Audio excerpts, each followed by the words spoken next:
Hey guys, this is David and Rahul, and we're going to be talking about corporatization for our Global Studies Term project. And you can clearly see the logos of the most famous companies in the world, and you know them because they're so popular. Alright, so what exactly is a corporation?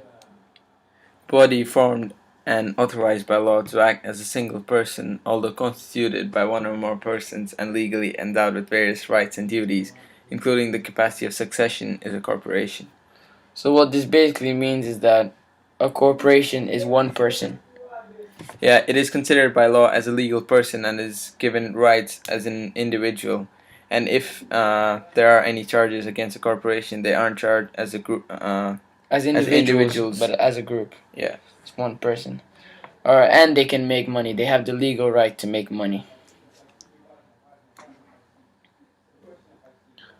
Of the top 100 economies in the world, countries make up 49%, whilst corporations make up 51%. So there are more corporations in the top 100 economies than countries. Alright. We're going to be speaking about three major corporations and their economic power.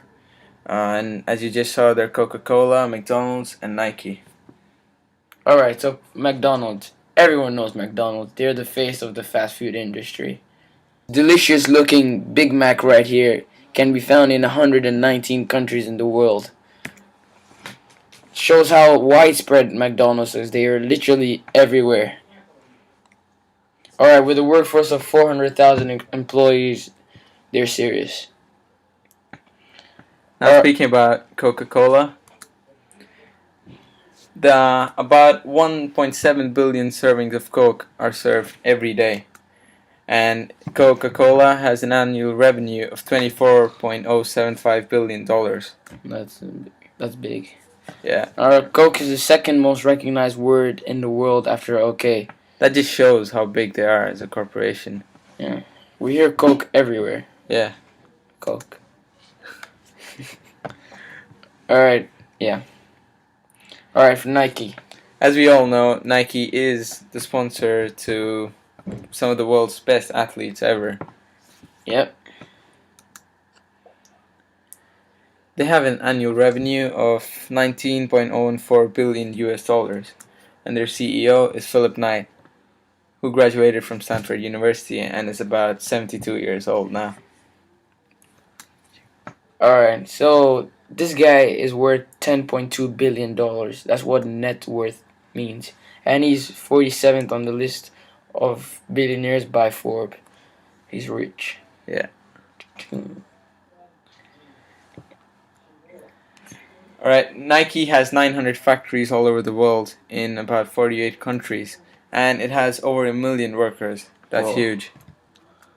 And some of the countries, United States, India, Indonesia, and China, are major sites for its factories. Yeah. There are about 102 Nike factories in the United States, India, and Indonesia alone. Nike also has other companies, also owns other companies such as Cole Haan, Hurley, Umbro, and Converse. Yeah. Yeah, Converse. Yeah. And it has about 44 factories of these other brands in these countries. Yeah.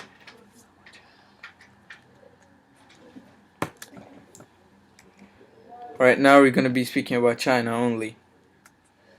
About 32% of Nike's factories and workers are only in China.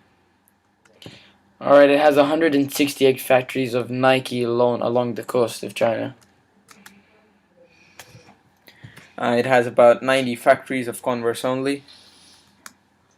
And 117 factories of Hurley, X, Cole Haan, and Umbro. And that makes it a total of 296 factories. Only in China. Yeah. And it also has a total of 361,213 workers. Alright, so I'm going to be talking about the good side, because there's not everything is bad about corporations, and I want to look at the good side. Alright, so personally, I don't use the word corporation, I use the word business. This was said by Robert Case, President and CEO of the Canadian Council for International Business. So what this guy means is that he doesn't see a corporation as some other entity, but it's just a business, basically. Alright, what is the purpose of setting up a business? Alright, corporations equals business. And business, the main aim of a business is to make profit.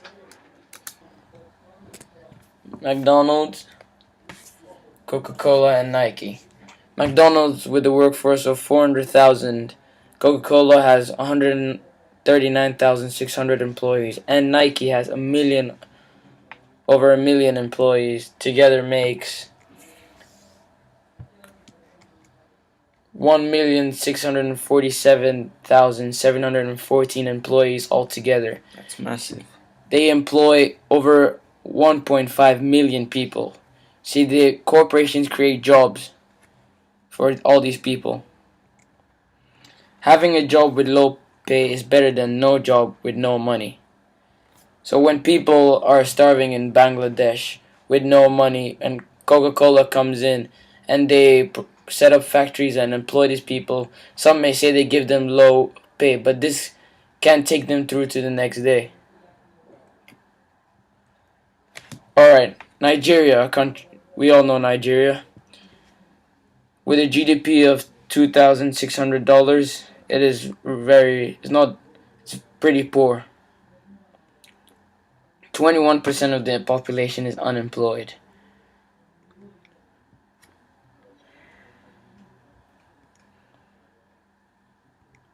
Right, so there you see the poverty line, and 2 in every 3 people in Nigeria is below poverty line. Yeah, so they're living on less than $2 a day. Yeah, I guess. And with the coming of big corporations into countries like these, it really helps them because it gives them at least some money, which is better than having nothing. Yeah.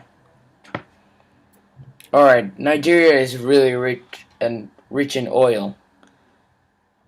It produces about 2.458 million barrels per day. That's a lot.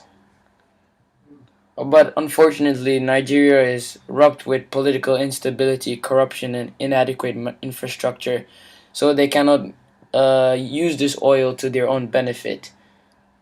This is where major corporations like Shell come in, because Shell has a lot of money, and with the money they have good resources, good scientists, and technology, and they can extract the oil, because Nigeria cannot extract the oil because they don't have the money.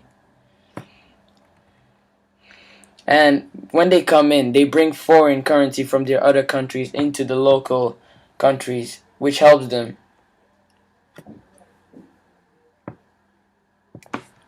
Right, as David said, business equals profit, and profit only. But at what cost? And should corporations continue to keep expanding their profits despite the disastrous side effects?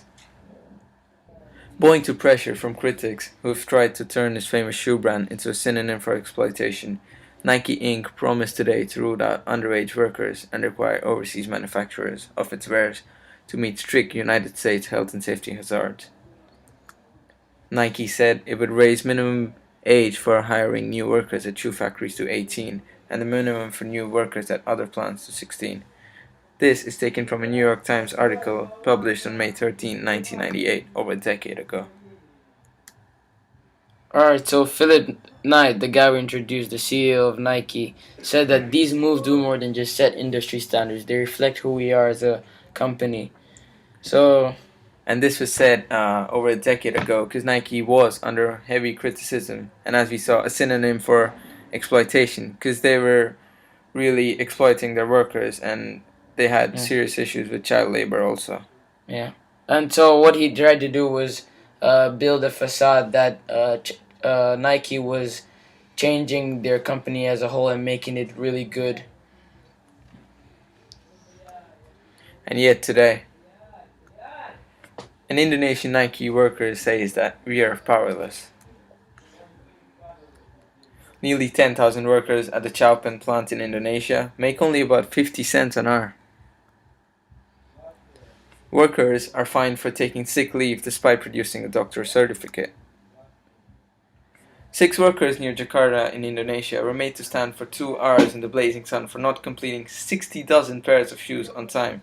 And this was not very long ago. Yeah, it was about 2009 when this happened. And what the Nike does and all these big companies do is that they give the workers set time to produce a number of shoes, and this time is broken down even to microseconds. Yeah, So up they to 10,000ths of a minute. Yeah. So it's literally so efficient that the workers cannot do it on time. Yeah. Workers are slapped by the supervisors, and they're just called as dogs and pigs. There have even been some reports of sexual abuse by. Yeah, It's just horrible. really.